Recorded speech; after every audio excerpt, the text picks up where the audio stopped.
नमस्कार दोस्तों, मेरा नाम जय कुमार तिवारी है। मैं विकास प्राधिकरण की सेवा से सेवानिवृत्त सहायक अभियंता हूँ। दोस्तों, आज मैं बात करूँगा कि अगर मूल आवंटी की मृत्यु हो जाती है तो मृत्यु के उपरांत जो उसके विधिक वारिस हैं या पंजीकृत वसीयत के मामले में नामांतरण कैसे कराना है, नामांतरण की क्या प्रक्रिया है, इसके बारे में विस्तार से बात करूँगा। तो आइए वीडियो शुरू करते हैं।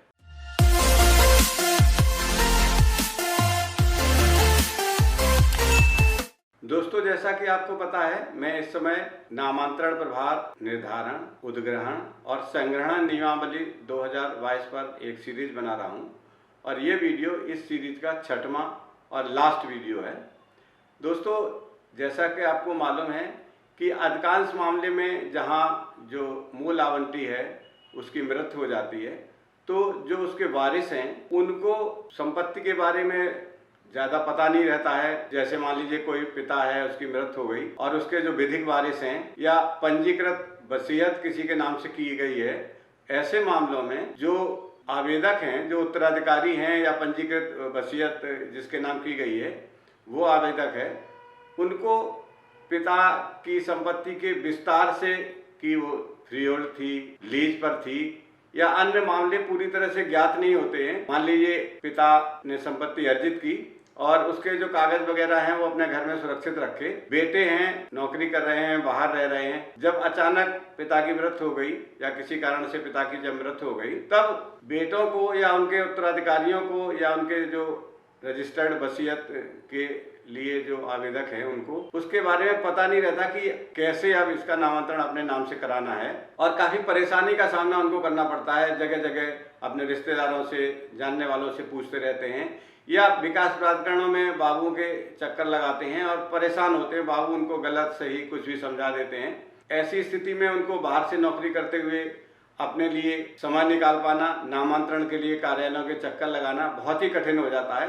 तो ये वीडियो मैं स्पेशल रूप से ऐसे ही मामलों के लिए बना रहा हूँ ताकि उनको अपने नाम नामांतरण कराने के मामले में क्या क्या कार्रवाई करनी है, क्या क्या उनको डॉक्यूमेंट्स लगाने हैं, कैसे आवेदन करना है, कितना पैसा लगेगा, ये सारी जानकारी हो सके। तो दोस्तों, ऐसे मामले जिन पर मूल आवंटी के नाम से जो संपत्ति आवंटित है विकास प्राधिकरणों से, उसकी मूल आवंटी की मृत्यु हो गई है और उनके जो विधिक उत्तराधिकारी हैं अथवा मूल आवंटी ने अपने जीवित रहते ही अगर किसी व्यक्ति के नाम से पंजीकृत वसीयत कर दी है, रजिस्टर्ड अगर वसीयत कर दी है, उन मामलों में कैसे जो रजिस्टर्ड वसीयत वाला व्यक्ति है उसके नाम से या उसके जो विधिक उत्तराधिकारी हैं उनके नाम से आवेदन किया जाएगा, इसको जानते हैं। दोस्तों, ऐसे मामलों में जो नामांतरण प्रभार है उसका शुल्क इस नियमावली के अंतर्गत सरकार ने केवल 5,000 रुपए रखा है। 5,000 रुपए नामांतरण शुल्क जमा कराने पर उनका नामांतरण किया जा सकेगा और इसकी प्रक्रिया ये है कि उनको ऑनलाइन ही आवेदन करना है। वैसे तो समस्त नामांतरणों के लिए इस नियमावली में ऑनलाइन आवेदन करने की प्रक्रिया है, लेकिन ये वीडियो विशेष रूप से इस तरह के मामलों में बनाया जा रहा है जो पंजीकृत वसीयत वाले मामले हैं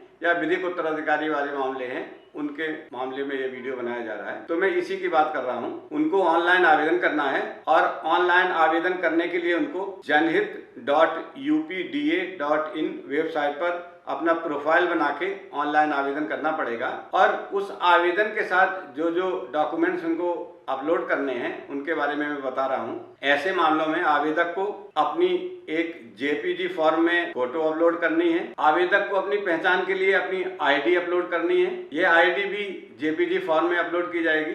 अपना उत्तराधिकार प्रमाण पत्र या सक्सेशन सर्टिफिकेट उनको पीडीएफ फॉर्म में अपलोड करना पड़ेगा इसी वेबसाइट पर। जो मूल आवंटी का डेथ सर्टिफिकेट है वो उनको GIF, PNG, JPG, JPEG, PDF form में जमा करना पड़ेगा। इनमें से किसी भी एक फॉर्म में जमा किया जा सकता है। और जिन मामलों में पंजीकृत वसीयत है, रजिस्टर्ड वसीयत की गई है, तो वो रजिस्टर्ड वसीयत उनको जीआईएफ फॉर्म में, पीएनजी फॉर्म में, जेपीजी फॉर्म में, जेपीईजी फॉर्म में या पीडीएफ फॉर्म में, किसी भी एक फॉर्म में अगर पंजीकृत वसीयत उनके पास है तो इन प्रारूपों पर वो अपनी वसीयत भी उनको अपलोड करनी पड़ेगी ऑनलाइन आवेदन के समय। अगर वो संपत्ति लीज की है तो मूल पट्टा विलेख की प्रति भी उनको अपलोड करनी पड़ेगी। अगर कोई मामला ऐसा है कि पूर्व में इसका नामांतरण किया जा चुका है तो ऐसे मामलों में पूर्व में किए गए नामांतरण की प्रति भी उनको वेबसाइट पर ऑनलाइन आवेदन के समय अपलोड करनी पड़ेगी। तो इस तरह के मामलों में ये डॉक्यूमेंट्स उनको ऑनलाइन आवेदन के समय अपलोड करने पड़ेंगे वेबसाइट पर। इसके बाद जब आवेदन प्राधिकरण में प्राप्त हो जाएगा तो विकास प्राधिकरण के सचिव उस आवेदन पर किसी अन्य व्यक्ति को कोई अगर आपत्ति है तो वो सूचित करे। इस उद्देश्य से उसका एक विज्ञापन दैनिक समाचार पत्रों में प्रकाशित कराएंगे। इस विज्ञापन का प्रारूप आप अपने स्क्रीन पर देखिए, मैं आपको दिखा रहा हूँ। इस प्रारूप में ये लिखा हुआ है, मैं पढ़ के बताता हूँ। मरणोपरांत नामांतरण के मामले में विज्ञापन का प्रारूप। इसमें लिखा है कि जनसाधारण को सूचित किया जाता है कि निम्नलिखित आवेदक आवेदकों ने नीचे सारणी के स्तंभ 3 में उल्लिखित संपत्ति जो प्राधिकरण की आवासीय वाणिज्यिक किराए की नजूल इम्प्रूवमेंट ट्रस्ट योजना के अंतर्गत स्थित है का अंतरण नामांतरण अपने नाम कराने हेतु आवेदन प्रस्तुत किया गया। अब इसमें कॉलम बने हुए 8 कॉलम हैं। इन कॉलम में सीरियल नंबर है और जो मूल आवंटी है दूसरे कॉलम में उस आवंटी का डिटेल भरना है, उसका नाम भरना है। तीसरे कॉलम में जो भवन या भूखंड है उसका नंबर भरना है, भूखंड संख्या, भवन संख्या या फ्लैट संख्या जो भी आप पे लागू है। चौथे कॉलम में वो किस योजना का भवन है, संपत्ति है, उस योजना का नाम भरना है। और 5वें में आवेदक का नाम भरना है। आवेदक का नाम का मतलब जो व्यक्ति अपने नाम से नामांतरण के लिए आवेदन कर रहा है उसको अपना डिटेल भरना है, जिसकी उसने आईडी भी अपलोड की ऑनलाइन आवेदन के समय। उस आवेदक को पिता के नाम सहित अपना डिटेल विवरण इसमें भरना है। उसके बाद 6वें कॉलम में आवेदक का पता और कोई मोबाइल नंबर है, टेलीफोन नंबर है, वो उसको भरना है। और 7वें कॉलम में नामांतरण का आधार भरना है। आधार का मतलब है अगर वो पंजीकृत वसीयत के मामले में है तो वो लिखेगा कि मेरी पंजीकृत वसीयत है, इस आधार पर मैं नामांतरण के लिए आवेदन कर रहा हूँ। और अगर वो विधिक उत्तराधिकारी है तो उसमें लिखेगा कि विधिक उत्तराधिकारी है जिसका प्रमाण पत्र उसने मूल आवेदन के समय ऑनलाइन सबमिट कर दिया है,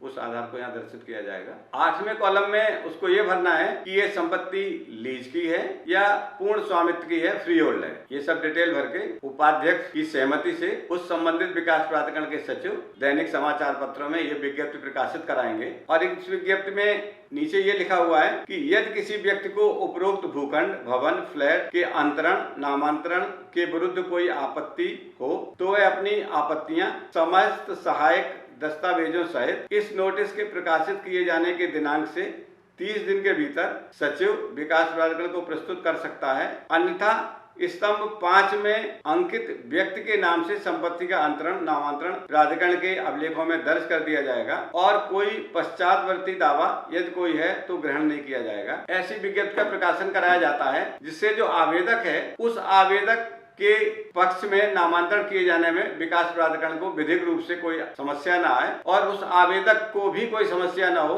क्योंकि अगर किसी को कोई आपत्ति है तो इस विज्ञापन के प्रकाशित होने के 30 दिन के भीतर वो विकास प्राधिकरण के सचिव के समक्ष अपनी आपत्ति प्रस्तुत कर सकता है और सचिव उस आपत्ति पर विधि सम्मत विचार करके निर्णय लेंगे और उसके पश्चात नामांतरण किया जाएगा। दोस्तों, जैसा कि मैंने पहले भी बताया था, इस वीडियो के साथ डिस्क्रिप्शन बॉक्स में मैं इस नामांतरण प्रभार नियमावली जो 25 जुलाई 2022 को उत्तर प्रदेश सरकार द्वारा निर्गत की गई है, इसकी PDF फाइल भी अपलोड करूंगा। आप डिस्क्रिप्शन बॉक्स से उसको देख सकते हैं, डाउनलोड कर सकते हैं। दोस्तों, ये वीडियो यही समाप्त होता है।